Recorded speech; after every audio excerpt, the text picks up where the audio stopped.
Hello everyone, আমি রায়া। আমি 2024-এ RRB ALP Kolkata zone থেকে সিলেক্টেড হয়েছি। এই ভিডিওতে আমি আমার ডকুমেন্ট ভেরিফিকেশনের ফুল এক্সপিরিয়েন্সটা শেয়ার করব এবং তার সাথে বলবো যে ডিভি অর্থাৎ ডকুমেন্ট ভেরিফিকেশনের আগে কি কি প্রসিজার ফলো করতে হয় এবং তোমাদের কি কি ভুলের কারণে রিজেক্ট হতে পারো। ঠিক আছে, তো চলো শুরু করা যাক। সাইকো ক্লিয়ার করার পর তোমাদের একটা ডকুমেন্ট ভেরিফিকেশনের জন্য অ্যাডমিট কার্ড আসবে এবং সেইখানে তোমাদের বলে দেওয়া হবে যে টাইম এবং ভেন্যু, মানে কোন জায়গা তোমাদের ডকুমেন্ট ভেরিফিকেশন হবে। আমি আরআরবি কলকাতা জোন থেকে সিলেক্টেড হয়েছি, তো আমার ভেন্যু দেওয়া ছিল আরআরবি কলকাতার হেড অফিস, যেটা চিতপুরে আছে, মানে আরআরবি আরজিকর মেডিকেল কলেজের সামনে আছে। এবং ডকুমেন্ট ভেরিফিকেশনের আগে আমাদেরকে অনলাইনে পোর্টালে যে সমস্ত ডকুমেন্ট লাগবে সেগুলো অনলাইনে আপলোড করতে বলা হয়েছিল। তো এবার এক এক করে বলি যে কি কি ডকুমেন্ট লাগবে তোমাদের জন্য।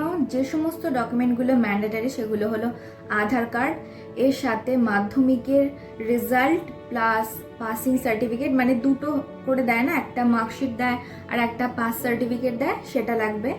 আর এইচএস যদি করে থাকো তাহলে এইচএস এরও রেজাল্ট আর পাসিং সার্টিফিকেট লাগবে।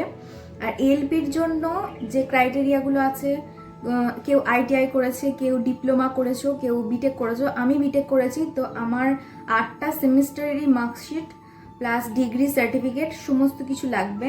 আর ধরো যারা এখনো পর্যন্ত সার্টিফিকেট পাওনি তারা প্রভিশনাল সার্টিফিকেট দিয়েও কাজ চালিয়ে নিতে পারো। ঠিক আছে, এবার আসি কাস্ট সার্টিফিকেটে। যারা জেনারেল তাদের তো কিছু লাগবে না, কিন্তু যারা এসসি এসটি ওবিসি তাদের সেন্ট্রাল ফরম্যাটে বানিয়ে নিয়ে যেতে হবে। ঠিক আছে, ওবিসির ক্ষেত্রে এনসিএল বানিয়ে নিয়ে যেতে হবে এবং এর সাথে একটা সেলফ ডিক্লারেশনের একটা ফর্ম থাকে না, যেটা আরআরবি সাইটে আছে, সেটা অবশ্যই নিয়ে যেতে হবে। আর প্রত্যেকটা ডকুমেন্টের 2 কপি করে ফটোকপি নিয়ে যেতে হবে নিজের সাইন আর ডেট দিয়ে। আর এই সমস্ত ডকুমেন্টগুলো অনলাইন একটা পোর্টাল আছে, যে পোর্টালটা তোমাদের ডিভি অ্যাডমিট কার্ডে দিয়ে দেওয়া থাকবে, সেখানে তোমাদের আপলোড করতে হবে। তো আমার ডকুমেন্ট ভেরিফিকেশনের দিনে আমার 24 তারিখে ডকুমেন্ট ভেরিফিকেশন ছিল। আমি আরআরবি কলকাতার চিতপুরে গিয়েছিলাম। সেখানে প্রথমেই যখন গিয়েছিলাম আমাদেরকে একটা রুমে বসিয়ে দেওয়া হয়েছিল।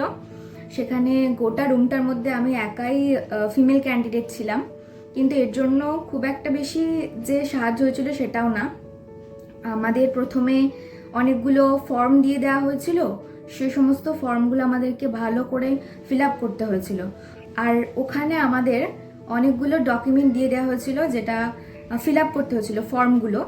সেখানে ওরা বলে বলে দিচ্ছিলেন যে কোথায় কি ফিল আপ করতে হবে, তো তাড়াহুড়ো না করে ভালো করে যা বলছেন সেগুলো শুনে ফিল আপ করতে হবে। তারপর সমস্ত ডকুমেন্ট যখন আমাদের ফিল আপ হয়ে গিয়েছিল, তারপরে আমাদের বায়োমেট্রিকের জন্য ডাকা হয়েছিল। এর জন্য আধার কার্ডটা মাস্ট লাগবে। যদি কারোর ক্ষেত্রে আধার কার্ড বা কোনো কিছুতে ভুল থাকে তাহলে তারা কিন্তু অ্যাফিডেভিট অবশ্যই নিয়ে যাবে। ঠিক আছে, অ্যাফিডেভিট না হলে কিন্তু খুব প্রবলেম হবে। আর কেউ চাইলে বাবা মায়ের আধার কার্ড সঙ্গে করে নিয়ে যেতে পারো। ঠিক আছে, এরপর আসি যে আমাদের তো এলপির সিবিটি 1, সিবিটি 2, সিবিটি 3 হয়েছিল। তো প্রত্যেকটা সিবিটির জন্য আলাদা আলাদা করে বায়োমেট্রিক করা হয়েছিল, মানে আঙুলের ছাপ নিয়ে নেওয়া হয়েছিল। যতক্ষণ না পর্যন্ত আমাদের আঙুলের ছাপ পুরো মানে ম্যাচ করছে ততক্ষণ আমাদের ভালো করেই ওখানে বসিয়ে রাখা হয়েছিল। তারপর সমস্ত প্রসিজিওর কমপ্লিট হয়ে যাওয়ার পর আমাদের হাতে একটা করে ব্যান্ড লাগিয়ে দিয়েছিল, একটা অরেঞ্জ কালারের। তারপর ডকুমেন্টগুলো প্রথমে একবার চেক হয়েছিল যে এই সমস্ত ডকুমেন্টের 2টো করে জেরক্স কপি আছে কিনা, নিয়ে তারপর সিরিয়াল ওয়াইজ সাজিয়ে সেটা চেক করার পর আমাদেরকে অন্য রুমে পাঠিয়ে দেওয়া হয়েছিল। তারপর অন্য রুমে আরও অনেকজন স্যার ছিলেন। তারপরে যার ভাগে যে স্যার পড়ছিলেন উনি আমাদের পোর্টাল চেক করছিলেন যে আমরা আপলোড করেছি কিনা। আমার ডকুমেন্ট ভেরিফিকেশনের সময় একটা আপলোড করা ছিল না, তো উনি আমাকে হেল্প করেছিলেন আপলোড করে দেওয়ার জন্য। তারপর সমস্ত ডকুমেন্ট ভালো করে মানে নিখুঁতভাবে চেক হচ্ছিল, মানে কোনো এখানে ফাঁক নেই।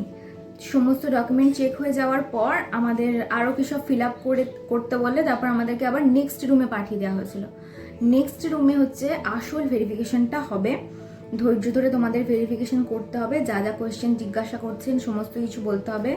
আর আইডেন্টিফিকেশন মার্কস যেটা কোথায় আছে বডিতে, সেটা ওখানে দেখাতে হবে। তো তারপরে ওইখানে হয়ে যাওয়ার পর তোমাদের যদি ডকুমেন্ট পুরোপুরি ঠিকঠাক থাকে তাহলে তোমাদের আবার প্রথমের রুমে পাঠিয়ে দেওয়া হবে এবং তোমাদের কাছ থেকে 24 টাকা করে খুচরো নেওয়া হবে পরের দিনে মেডিকেলের জন্য। আমাদের কাছ থেকেও নেওয়া হয়েছিল।